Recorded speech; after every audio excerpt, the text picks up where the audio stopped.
but goes out to Bruno Guimaraes, who picks it up. Bruno Guimaraes again. I'm going to strike from distance. Oh, my word. I'm going to try and play a ball right the way across to Sinisterra. That's not the ball I wanted to play, but Sinisterra has an opportunity. Oh, I should have just shot. Why didn't I shoot? Welcome back, everyone, to episode 2 in season 3 of this Newcastle United career mode, and we kicked off the first episode of this new season with a fantastic 3-0 win over surprise Champions League winners Benfica to crown ourselves new UEFA Super Cup champions, and we have our first taste of silverware this season. However, in even more shocking news, Juventus came in with a £19 million bid for my 33-year-old declining captain, Kieran Trippier. And whilst I hadn't planned on selling him at the beginning of the episode, that was a bid that was too difficult to turn down, and it means that we're going to kick this episode off on the hunt for a brand new right back to join the club. And after what turned out to be a pretty simple round of negotiation with his current career mode club Everton,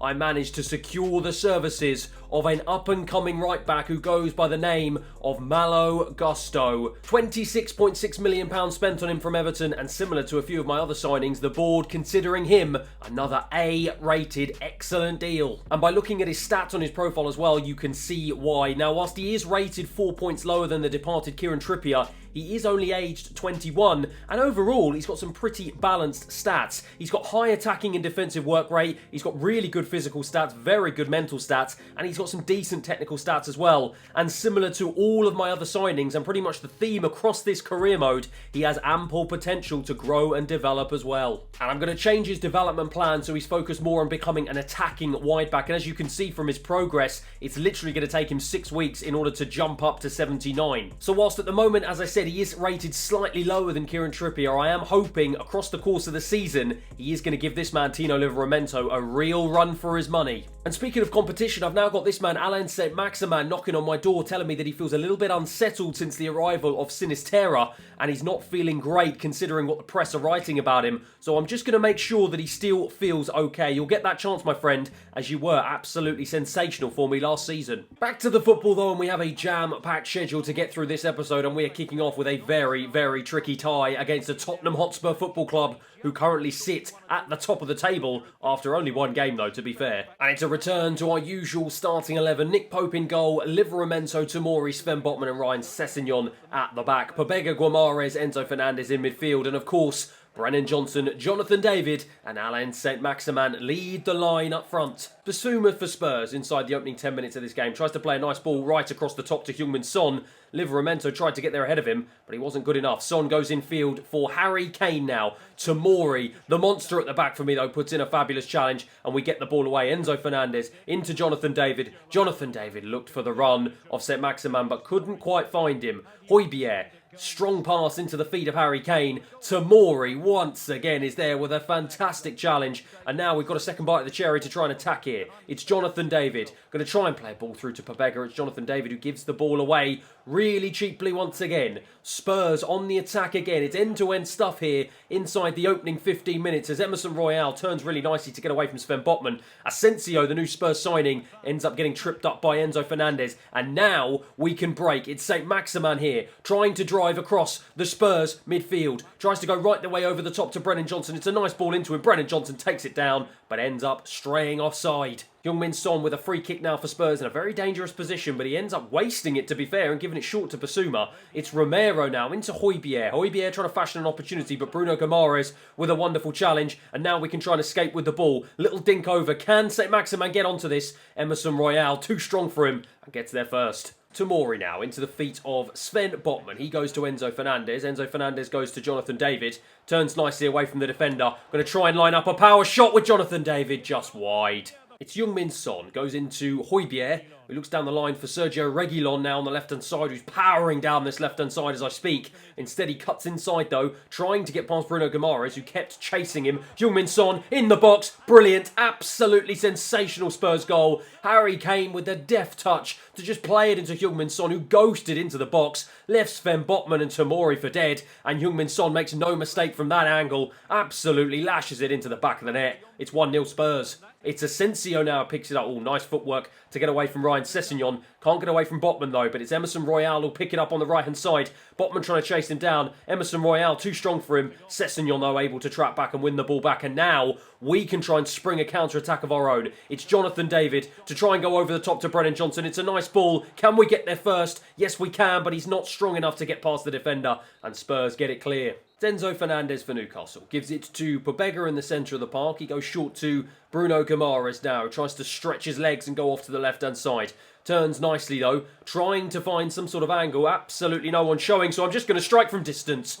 And in the end, it's pretty easily held by the goalkeeper. Sven Botman now into the feet of Enzo Fernandez. We seem to be taking quite a lot of control here inside the opening 15 minutes of the second half. It's Pobega who picks it up once again. Goes into the feet of Bruno Guimaraes. He lays it nicely off into Enzo Fernandez. Twisting and turning. He's got Jonathan David to his right. He turns. Good defending. Picks it up again. Goes for the strike. Sanchez blocks it off. And we're really putting the pressure on early doors inside the second half. Pobega now with the resulting corner. Whips a good ball in. In the end, it's blocked off pretty easily by Asensio, but he clears it only out as far as Livramento. Picks it up on this right-hand side. I'm going to try and whip a ball in. It's not the best ball, but it's Brennan Johnson who picks it up onto his left. What a save! It's another Newcastle corner that Pobega will take. This time it's not the best one, but goes out to Bruno Guimaraes who picks it up. Bruno Guimaraes again. I'm going to strike from distance. Oh my word! Pobega with another corner for Newcastle here. I'm losing track of the amount of corners we've got. And Brennan Johnson was in again. And the goalkeeper is on absolute fire today. It's Lo Celso in the centre of the park for Spurs now. Nicely away from Bruno Guimaraes.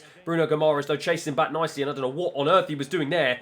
As Lo Celso continued his run forward. Sven Botman, though, into Pobega. Pobega now goes to Elise. I've switched to a 4-2-3-1, in order to try and see if we can fashion some sort of opportunity. Matt Targett into Jonathan David. Jonathan David strikes off the bar. Bruno Guimaraes now into St. Maximan. St. Maximan into the substitute Elise. Elise's going to try and stretch his legs down this left-hand side. Romero trying to put a challenge in. Not strong enough, though, as we manage to keep hold of the ball. Bruno Guimaraes. I'm going to try and go all the way out to the right-hand side.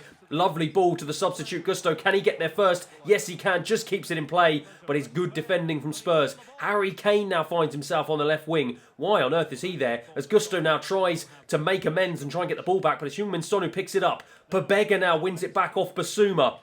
This is another opportunity for us to try and strike a counter-attack here. It's Elise out wide to Matt Targett. First time ball into the box. Can we get on it? Yes, we can. Pobega with a monster header inside the 6-yard box. Absolute powerhouse of a header. Fantastic stuff to give us the equaliser in stoppage time here at St James's Park. You cannot say we haven't deserved that. We have dominated Spurs inside this second half, and it is more than we deserve. Fantastic goal. Great cross in from the substitute Matt Targett, and Pobega was on hand. He has a habit of scoring big goals just when we need them, and once again he's popped up ahead of Davinson Sanchez at the far post, and he gave the keeper no chance whatsoever. 1-1. And that is it. The referee blows the whistle. That was pretty much the last touch of the game. What a fantastic way to finish this game off. Finishes here 1-1. Kind of disappointing in the end, to be fair, because I thought we'd done enough to win it. But in the end, it's better to at least gain a point than to lose all three. Finishes here 1-1. And again, we are yet, though, to pick up our first win of this Premier League season. Now, I said at the start of episode 1 in this season that the board were going to be on my case with the lofty expectations they've got, but I didn't expect my squad to be on the case with 2 games played inside the Premier League. Already, my new captain, Bruno Guimaraes, has come to me. He's knocking on my door saying that there's discontent in the dressing room because presumably we haven't won at least one of our opening 2 games. So I'll tell him I'll sort it out. But come on, man, you've got to give me some time. Unfortunately for me, we do sort it out. A 3-1 away win at Bournemouth with 2 surprise goals from right-back Livramento. Clearly, the new competition in Gusto has put a rocket right up his back in order to kickstart his season with 2 goals. Sinisterra, the other man to get on the score sheet, so a fantastic goal from him, and it is his first for the club. We also follow that one up with a solid 2-1 away win to Burnley. Jonathan David and Kone getting on the score sheet, and you may see from my starting 11, Elliot Anderson getting his debut start for Newcastle, and it seems like he put in a half-decent performance. However, this is where things start to get interesting, as that's right, our European journey begins It's the Champions League. And surprise, surprise, we've been drawn in a group against our foes from earlier on in the season, Benfica, the former Champions League winners, along with Bayern Leverkusen and Rangers of Scotland. Now, to be fair, as Champions League groups go, I can have no complaints about this. We've already beaten Benfica 3-0 already this season, and Bayern Leverkusen and Rangers are definitely teams we can beat as well, so I'm pretty happy all in with the group we've got. Now, whilst the board do have absolutely ridiculous expectations that they expect us to get to the final of the Champions League in our first season in the competition, with the group that we've got, I definitely think we should be aiming to get through, at least as a minimum, but hopefully and ideally top the group as well. And as you can see, our first game of this group is an away game, and it is against our old foes, Benfica. Now, as we have already played Benfica in this season so far, I decided to sim this opening Champions League game, and as you can see, that was a massive, massive mistake. A 3-1 win to Benfica, and it looks like from the scoreline and from the ratings, they've absolutely dominated us. Sinisterra, the only man to try and get on the score sheet in the 85th minute, clearly when Benfica took their foot off the pedal, but absolute shambles to start off our Champions League campaign. And things don't fare much better in the Premier League either. It's a 2-1 loss to Leeds at St James's Park as well. Sessegnon, the only man to get on the score sheet. And this is turning into an absolute disaster of an episode. However, for now though, it's time to turn our attention to another cup competition, and this time it's the Carabao Cup, where we've got a very tricky round 3 tie against a very tough West Ham United team. And I have made several changes to my starting 11 due to a little bit of fatigue creeping into the camp. Nick Pope retains his place in goal. Malo Gusto starts at right back. Matt Target at left back. Slotterbeck Tomori in the middle. Pobega Guimaraes and Elliot Anderson in midfield. St Maximan, Elise and Alexander Isak up front. But it's 9 minutes into the game, and West Ham look like they've the ones with the first opportunity of the game, and it looks like it's going to be Alvarez who picks it up in a wonderful position. Gusto can't keep hold of him. Great strike. Fantastic goal. And that is not the start I wanted. Things are going from bad to worse this episode. So it's only taken just under half an hour, but finally we've got our first opportunity of the game, and it's Elise who's going to take this free kick. Whips a nice ball in. Alexander Isak tried to get his head on it, but it's away from West Ham. Tomori will pick it up though, and we just about keep this highlight going. Tomori trying to drive down the right-hand side. Looks for Pobega. He finds Elliot Anderson, turns onto his left, gets it back on his right, goes for the strike. Oh my word, what a sensational goal in only his second appearance in this season. Elliot Anderson with a sensational goal, and I knew there was a reason why I kept him at the club. It's Kamada now into Alvarez, into the midfielder. Absolutely no idea how to pronounce his name. Lovely ball in, fantastic save from Nick Pope. Fast forward though to the start of the second half, and Elise has a wonderful opportunity here. Elise's got to drive into the box here. Can he take this one on? Goes for the finesse. Absolutely fantastic. Made it look easy. Cool, calm and composed. Slotted past the goalkeeper. It's his first goal of this season, and what a way to score. 2-1 here. Pobega's got an opportunity here from a free kick. It's quite a distance out, but you know what? I'm just going to strike it anyway. Why not? Here we go. Pobega to line up. It's a decent strike, you know, but the keeper made it look easy. And that is that. The referee blows the whistle. It finishes here 2-1. A pretty difficult opening first half, it's got to be said, but we showed fantastic character and determination to get ourselves back in the game. We win here 2-1. A great goal, a fantastic goal from that man, Elliot Anderson. His first goal in this season. Brilliant stuff from him, and another great finish from Elise. Gets us through to the next round. But what on earth is going on? We can't seem to string any run of results together whatsoever. We take what was a really positive result against West Ham, and we might as well just throw it straight in the bin. 2 goals from Pobega are not enough. We lose 3-1 away at Everton, and our Premier League form is absolutely horrendous. Right, it is time to get ourselves back to winning ways, and what a time to try and do this. The second round of this Champions League group stage, and we have a very tough game at home to Bayern Leverkusen. And to be fair, after the 3-1 loss in the opening group stage game against Benfica, and also our horrendous form in the Premier League at the moment as well, this is not just a must-win game for our Champions League hopes, but it also has to be a must-win for our morale as well. So it's a return to our usual starting 11. As you can see, Nick Pope starts in goal, Livramento at right back, Ryan Sessegnon at left back, Tomori and Botman in the centre, Pobega Guimaraes, Fernandes in midfield, Brennan Johnson, St Maximan and Jonathan David to lead the line up front. Tomori fires a lovely ball across the right-hand side into the path of Livramento, who dinks it down really nicely into Brennan Johnson. Can he find a ball in? It's It's a poor ball, and it's easily cleared away, but fortunately we pick the ball up once again. Livramento dancing around the defence, into the path of Bruno Guimaraes. Yere absolutely clatters him, and now they can try and counter-attack. It's Hudson-Odoi, the former Chelsea man for Bayern Leverkusen, who's driving down this left-hand side. Botman, sorry, I thought it was Livramento, trying to put a challenge in. It's two former Chelsea players against each other as Tomori comes across. Phillips now has it. Phillips turns, gives it back to Hudson-Odoi. He goes out to Adley. Great ball in, and it's a fantastic save from Nick Pope. Tomori into Guimaraes. Guimaraes trying to play a ball right the way over to the left-hand side to St. Maximin. He picks it up nicely. He now checks it onto his right,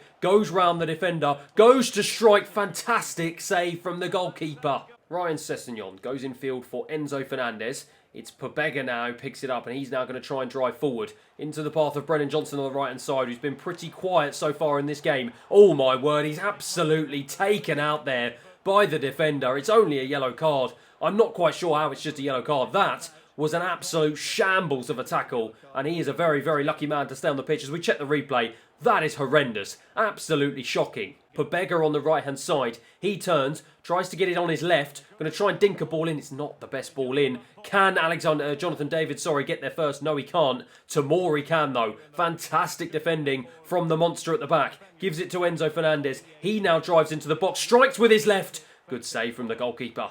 And that's sound goalkeeping to hang on to the shot like that. Tomori goes out wide to the right-hand side to Livramento. He finds Pobega. Pobega turns really nicely, and he looks for Bruno Guimaraes. Lovely ball into the box, and he was offside. I took my time there because I thought he was offside, and fortunately for Bayern Leverkusen, he was. It's Lojek now for Bayern Leverkusen, who gives the ball away. Ryan Sessegnon picked it up into the path of St. Maximin. It's Enzo Fernandez now to Bruno Guimaraes. Tried to play it to Brennan Johnson. It wasn't the right ball, and the defender read that well. It's Jonathan David now into Pobega, who picked it up really nicely. Going to try and feed a ball back through to Jonathan David. He gets challenged, and Jonathan David, as I said earlier, really seems to be struggling this season. Just can't seem to find his rhythm or find his form. Tomori passes it over to Ryan Sessegnon. He goes infield to that man, Jonathan David. It's Enzo Fernandez who turns now into the path of Jonathan David again, and again, the touch is just not right. 15 minutes remaining in this game for one of these teams to try and find a goal. It's a fantastic challenge from Sven Botman. Jonathan David all the way out wide to Brennan Johnson. Brennan Johnson across the box into Pobega,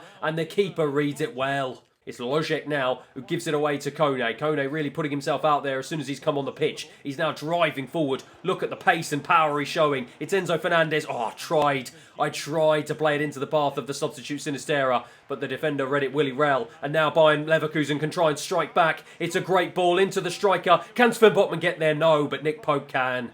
Bayern Leverkusen with the corner. This will be the last attack of the game. The goalkeeper's up. Pobega with the head away. He's going to try and get there first and just try and hack this one away. Hudson-Odoi does, but the referee blows the whistle. It is a hard-fought 1-0 win here. Brennan Johnson, the man of the hour, who stepped up and got the goal. It's 3 points in the bag, and hopefully we can swing some momentum our way now. Our Premier League season is back on track. A 4-2 win at home against Fulham. They made it difficult for us, to be fair. They equalised in the 73rd minute, but great character and determination. Enzo Fernandez and Elise getting the late goals in the 77th and 80th minute to give us a much needed 3 Premier League points. So before we go any further in this episode, I do want to do a quick Premier League check-in, and as you can see, after 7 games played, we sit in 10th position with 11 points. We do have a game in hand on several of the teams above us, so if we do win that, it will hopefully shoot us up the table, but only as far as 8th place, and that is not where I anticipated and hoped we would be